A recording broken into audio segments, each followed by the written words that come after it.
அன்பு சகோதர சகோதரே, ஆண்டவராக இயேசுவின் நாமத்தினாலே உங்கள் வாழ்த்துக்கிறோம். தேவ வார்த்தை பார்ப்போம்.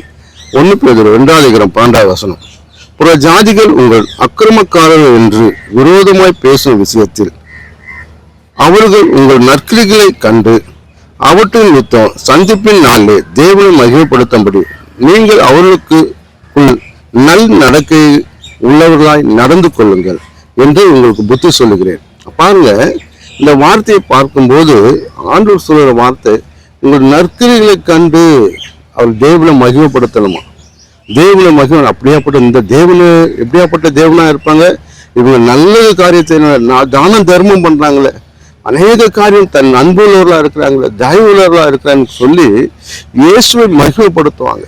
அப்படியாக நீங்க கூட இன்னைக்கு வேலைக்கு போகும்போது இருக்கலாம், ஸ்கூல் போகும்போது இருக்கலாம், காலேஜுக்கு போகும்போது இருக்கலாம், உன்னை குறித்து என்ன பேசுகிறான்னு பார்க்கணும்.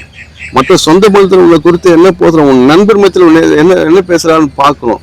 அப்படியாக உன் நற்கிரியை கண்டு ரட்சிக்கப்படுவாங்க. இன்றைக்கு உன் நற்கிரிக்கு வேற மாதிரியே இருந்ததுன்னா உன்னை கண்டு எகழ்வார்கள். இவங்களாம் கிறிஸ்துவனா இருக்கிறான்னு, இவங்களாம் கிறிஸ்துவனா இருக்கிறான், இது சர்ச்சைக்கு போகிறது வேஸ்ட்டுன்னு சொல்லுவாங்க.